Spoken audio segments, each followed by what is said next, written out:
Hello friends, welcome back Anika और सीरत की लव स्टोरी में। पिछले एपिसोड में आप लोगों ने सुना था कि सीरत उठने लगती है तो अनिका उसके ऊपर आ जाती है और उसे कहती है कि नो, आज नहीं, मुझे खुद में खो जाने दो, तुम्हारा हो जाने दो। बहुत बहुत दिनों हो गए यार हमारे बीच इसी तरह लड़ाई झगड़े होते हुए। सारा प्यार, सारी मोहब्बत, सारी कशिश सब खो चुकी है हमारे बीच से। कुछ बचा ही नहीं हमारे बीच सिवा लड़ाई झगड़े और तन्हाई के।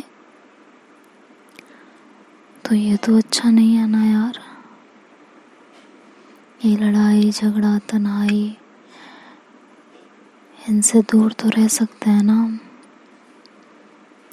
बहुत हो गई लड़ाई, बहुत शक कर लिया एक दूसरे पे, बहुत तोहमतें लगा ली। अब बस, अब बहुत हुआ। तो सीरत की आंखों से अभी भी आंसू आ रहे होते हैं। उसे बहुत पछतावा हो रहा होता है जो उसने अनिका के साथ किया होता है। जो तोहमतें उसने अनिका के ऊपर लगाई होती हैं वो सीरत की जान ले रही होती हैं। सीरत को उस टाइम कुछ भी नहीं समझ में आ रहा होता। उसका दिमाग बिल्कुल खराब हो रहा होता है और वो अनिका को पकड़ती है और अपने ऊपर से हटाती है और बैठ जाती है और कहती है, नहीं अनिका, मैं तुम्हारे प्यार के लायक नहीं हूँ, बिल्कुल भी नहीं हूँ। तो हमें एक दूसरे से आई थिंक दूर रहना चाहिए, जितना हो सके उतना दूर। बहुत हो गया, मैं तुम्हारे लायक नहीं हूँ। मुझे तुम्हारी मोहब्बत पे शक है, तुम पे शक है। कैसे आगे बढ़ेंगे हम जिंदगी में? कैसे एक दूसरे के होंगे? कैसे खुद में खोएंगे? एक दूसरे की क्या परवाह करेंगे जब मुझे तुम पे भरोसा ही नहीं है। मैंने आज ये किया, मैं कल भी ये कर सकती हूँ, शायद इससे भी ज़्यादा बुरा कर सकती हूँ। मैं तुम्हें वहाँ बीच रास्ते में सड़क पे छोड़ के आ रही थी, और सिर्फ किस लिए कि मैंने तुम्हें एक लड़के की बाहों में देख लिया, और वो देखने से मेरा सारा प्यार, तुम्हारी सारी मोहब्बत, मेरा सारा भरोसा सब काफुर हो गया।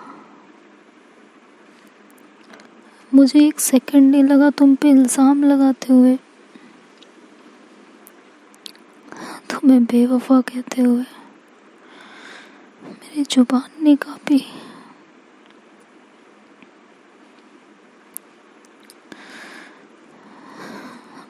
मैं नहीं हूँ तुम्हारे प्यार के लायक, बिल्कुल भी नहीं हूँ।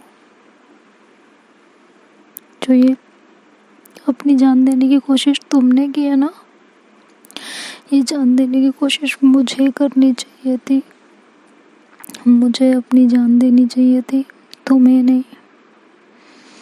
तुम तो बेहद मासूम हो,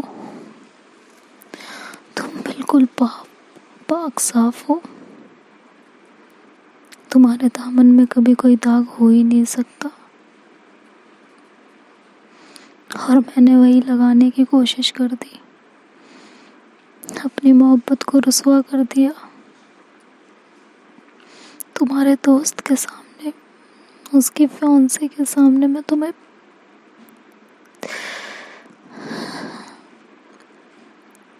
हमने हमारी मोहब्बत को जलील कर दिया। मैं तुम्हारी मोहब्बत के लायक नहीं हूँ अनिका, नहीं हूँ मैं तुम्हारी मोहब्बत के लायक। तुम्हें मुझसे कहीं बेटर इंसान मिलना चाहिए, बेहद संजीदा इंसान,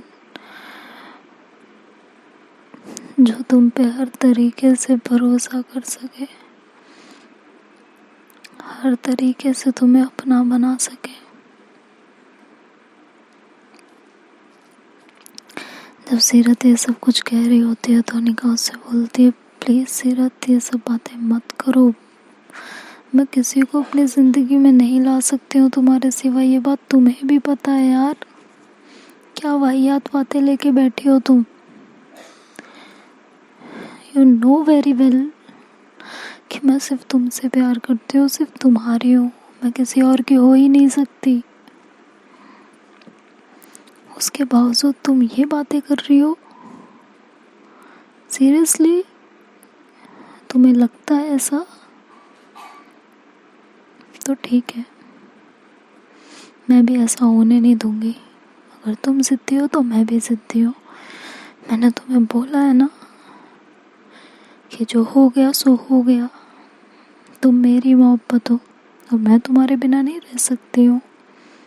और फिर भी तुम इतनी घटिया बातें कर रही हो। तुम्हें समझ नहीं आता, तुम्हें मेरी तड़प दिखाई नहीं देती। मुझे तब इतना बुरा नहीं लगा जब तुमने मुझ पे शक किया, मुझे अब इतना बुरा लग रहा है कि तुम मेरी तड़प, मेरे दर्द, मेरी मोहब्बत को नजरअंदाज कर रही हो। सब कुछ नजरअंदाज कर रही हो, मुझे नजरअंदाज कर रही हो। मेरी मोहब्बत तो छोड़ो, तुम अपनी मोहब्बत को नजरअंदाज कर रही हो यार। How could you do this to me? How could you do this to yourself? कैसे सोच भी कैसे सकती हो तुम इतना? शर्म नहीं आती?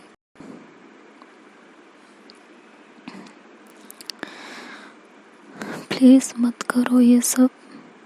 और ये कहते हुए अनिका सीरत के फेस को अपने हाथ में लेती है और उसके करीब जाने लगती है, बेहद करीब।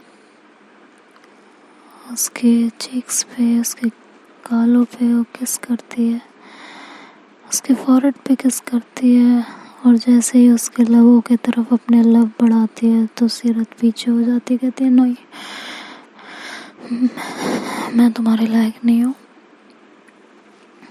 मुझे तुमसे अलग हो जाना चाहिए। तुम्हें कोई और बेटर पर्सन मिल जाएगा यार, मुझसे कहीं ज़्यादा अच्छा।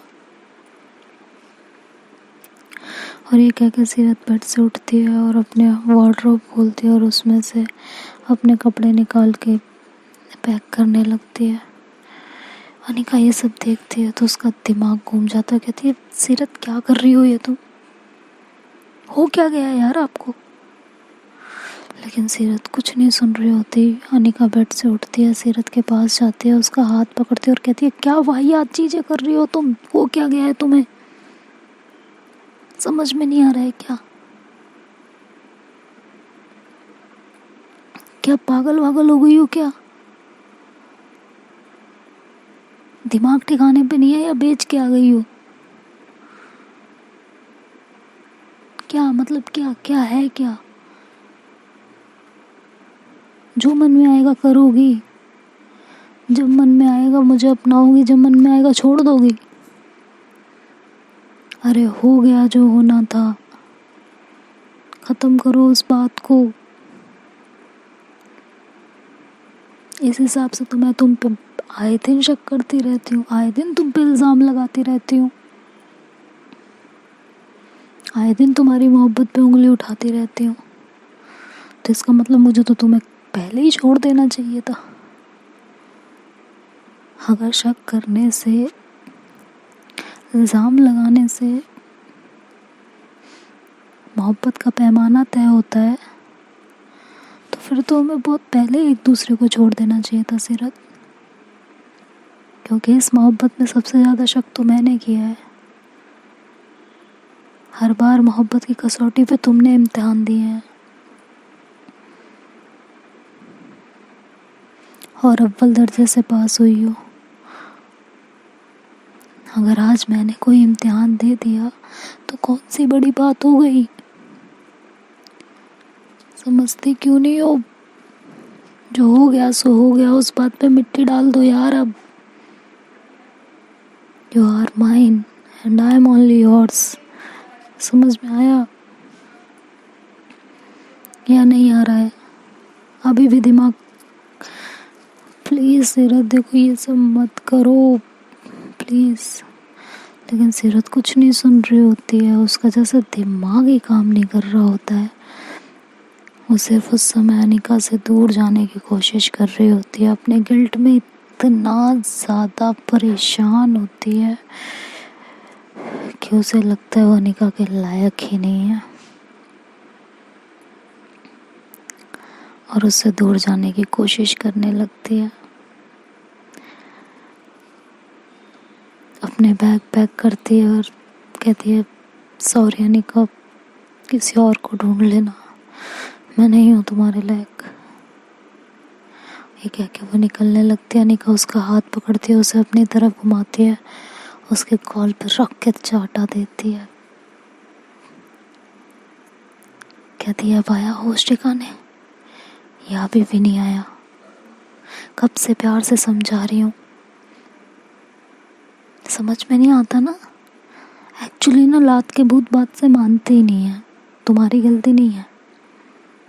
तो सीरत ऐसे शॉक्ड होकर उसे देख रही होती है, उसे कुछ समझ ही नहीं आ रहा होता कि ये हुआ क्या है सडन। वो ऐसा शॉक होकर उसको देखने लग जाती है और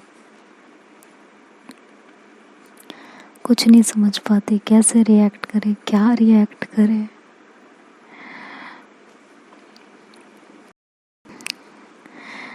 अनिका कहती है अभी भी जाना है? नहीं अभी भी मुझे छोड़ के जाना है तो बताओ तुम, मैं खुद तुम्हें छोड़ के आती हूँ। जाओगी कहाँ ये भी बता दो। तो सीरत फिर आगे बढ़ने लगती है तो अनिका फिर अपने माथे पे हाथ मारती, कहती तुम्हारी तो। और ये कह के वो उसको पकड़ती है जोर से, उसका कॉलर पकड़ती है, अपनी साइड खींचती है और उसे धक्का देती है काउच पे और कहती है खबरदार इस कमरे से अगर एक कदम बाहर निकाला। मेरी तबीयत ठीक नहीं है, मुझे चक्कर आ रहे हैं, मेरे ऑलरेडी बहुत ब्लीडिंग हो चुकी है। मेरा मूड और ज़्यादा ख़राब करने की बिल्कुल भी ज़रूरत नहीं है। अगर ऐसा कुछ करना है तो अभी बता दो, मैं अभी देख लेती हूँ। फिर बहुत हो चुका तुम्हारा ड्रामा। सीरत फिर खड़ी होती और कहती है अनिका मेरी बात समझने की कोशिश करो प्लीज़। तुम मेरे साथ खुश नहीं रहोगी। ये मेरा कौन सा साइड बाहर निकल के आया है, कौन सा बिहेवियर था आज मेरा। मैं खुद शॉक्ड हूँ। जब मुझे ये बिहेवियर अपना खुद का पसंद नहीं आ रहा तो तुम्हें कैसे आएगा। प्लीज़ मेरी बात को समझो और मुझे जाने दो।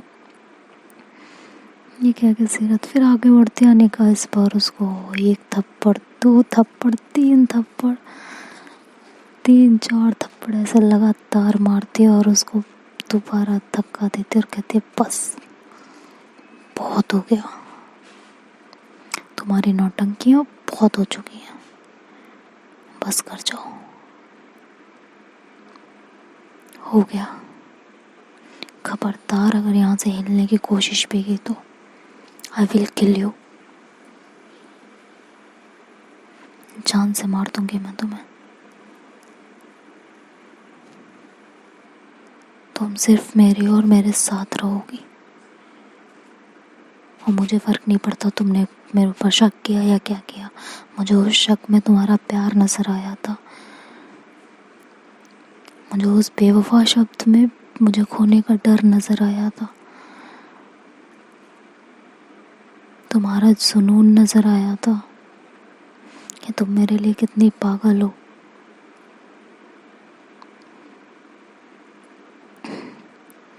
देखने का नजरिया बदलोगी ना तो सब बदल जाएगा। और इसी नजरिए से सोचती रही तो हमारा रिश्ता बदल जाएगा। सीरत रोने लगती है, बहुत बुरी तरीके से, और कहती है आई एम सॉरी, मुझे तुम जैसा प्यार करने वाला इंसान नहीं मिल सकता, कभी भी नहीं मिल सकता। फिर भी मैं तुम्हें नहीं समझ सकी, तुम्हें अपना नहीं बना सकी। धिक्कार है मुझ पे, तुम पे शक किया मैंने, तुम पे, जिसने मेरे लिए इतना सब कुछ कर दिया उसके ऊपर से शक किया मैंने। कैसे कर सकती हूँ यार ये मैं, कैसे। तो अनिका एकदम से उसके पास जाती है, उसे जोर से हक करती है और कहती है श्श्श, एकदम शांत, कुछ नहीं हुआ है, सब ठीक है, मैं यही हूँ, मैं कहीं नहीं गई। आपके शक करने से प्रॉब्लम तब होती जब मुझे बुरा लगता, मैं तुम्हें छोड़ के जाती, या मुझे लगता तुमने मेरे ऊपर शक कैसे किया। ऐसा कुछ नहीं हुआ है सीरत, कुछ भी नहीं। I love you lot, please बात को समझो मेरी, बेपनाह प्यार है मुझे आपसे।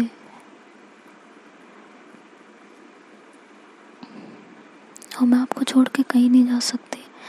सीरत कुछ बोलने वाली होती है, तभी अनिका उसके होठों पे अपने होठ रखती है और उसे चुप करा देती है। सीरत इससे पहले अनिका को हटाती है, अनिका उसके हाथों को जोर से पकड़ लेती है। आज अनिका के अंदर एक अजीब ताकत थी, कह सकते हैं मोहब्बत की ताकत, सीरत को रोकने की ताकत, उसे ये एहसास कराने की ताकत कि मैं सिर्फ तुम्हारी हूँ, मुझ पे सिर्फ तुम्हारा हक है।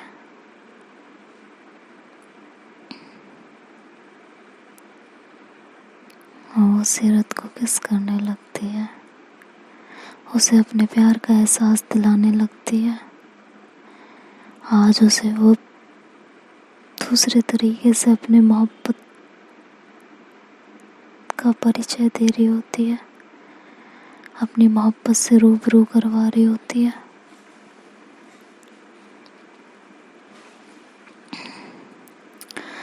सीरत के दिल की धड़कनें बहुत तेज हो जाती हैं, उसकी आंखों से आंसू अभी भी बह रहे होते हैं। अनिका अपना हाथ सीरत के दिल पे रखती है, हल्का हल्का रब करती है, अपने होठों को उसकी आंखों के पास ले जाती है, उसके आंखों से बहते हुए आंसुओं को अपने होठों से पी जाती है।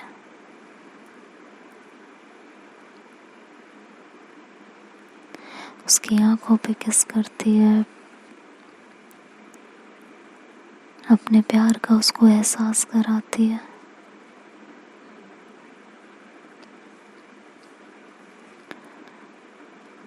सीरत बिल्कुल शांत, बिल्कुल खामोश, जैसे वो अनिका के हर अदा को अपने अंदर समा रही हो, वो उसकी मोहब्बत में डूब जाना चाह रही हो। इतनी खामोशी से वो बस अनिका को महसूस कर रही होती है, उसके हर एहसास को अपने अंदर जज्ब कर रही होती है। अनिका उसके ऊपर से उठती है, उसका हाथ पकड़ती है, बहुत प्यार से उसे बेड के पास लेके जाती है, बेड पे बिठाती है, पानी का ग्लास उठाती है, उसको पानी पिलाती है, फिर उसकी गोद में बैठती है और उसको फिर से किस करने लगती है। किस करते करते अनिका सीरत को बहुत प्यार से बेड पे लेटाती है और उसके फॉरहेड पे किस करती है। उसके को जोर से हग करती है और उसके दिल पे अपना हाथ रखती है।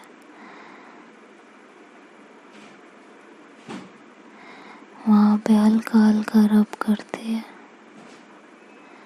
एक हाथ से उसके बालों को सहला रही होती है।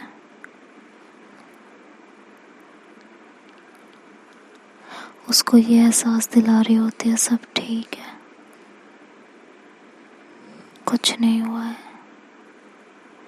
मैं यहीं हूँ, तुम्हारे पास हूँ और सिर्फ तुम्हारी हूँ। उसकी आंखों को बंद करती है, उसकी आंखों पे फिर से किस करती है और कहती है, सीरत, I am always with you. हमारे बीच कुछ भी नहीं बदला है, सब कुछ। ये एक बुरा वक्त था, बुरा सपना था और एक बुरा ख्वाब समझ के इसे भूल जाओ। मैं वही अनिका हूँ जो तुमसे बेइंतहा मोहब्बत करती है, बेपनाह प्यार करती है, जो सिर्फ तुम्हारी है और हमेशा तुम्हारी होके ही रहेगी। तुम्हें मुझसे और मुझे तुमसे कोई जुदा नहीं कर सकता।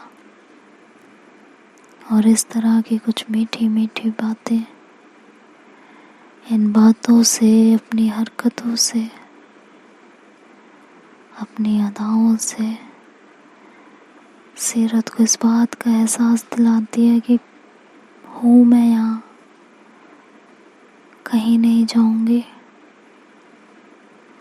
और उसको सुलाने की कोशिश करती है क्योंकि सीरत की हार्ट बीट उस समय बहुत ज़्यादा फास्ट होती है, बहुत ही ज़्यादा। उसके दिल की धड़कनों को थामने की कोशिश कर रही होती है कि वो संभल जाए। उसके दिल के पास एक प्यारा सा एहसास अपने लबों से वहाँ पे एक किस करती है और उसे एहसास दिलाती है, एवरीथिंग इज फाइन, कुछ नहीं बिगड़ा है। और धीरे धीरे सीरत के दिल की धड़कनें नॉर्मल होने लगती हैं और वो नींद की आगोश में समा जाती है। उसे सोता हुआ देख अनिका को बहुत सुकून मिलता है और उसकी आंख से एक आंसू टपक जाता है। वो सीरत को जोर से हग कर लेती है और कहती है, तुम्हारे बिना तो मैं कुछ भी नहीं हूँ, तुम्हें कैसे जाने दूंगी, मेरा तो वजूद ही तुमसे है। और ये कह के वो भी सीरत के सीने पे अपना सर रखती है, उसे जोर से हग करती है और थोड़ी देर में उसे भी नींद आ जाती है। तो देखते हैं दोस्तों अब आगे ये स्टोरी क्या मोड़ लेगी। क्या सीरत अभी भी उन वाक्यों को भुलाएगी या उसके जहन में कहीं ना कहीं अभी भी बसा रहेगा, ये तो नेक्स्ट पार्ट में पता चलेगा। आपको वीडियो पसंद आए तो लाइक, शेयर एंड सब्सक्राइब करना मत भूलिएगा। Bye bye, take care.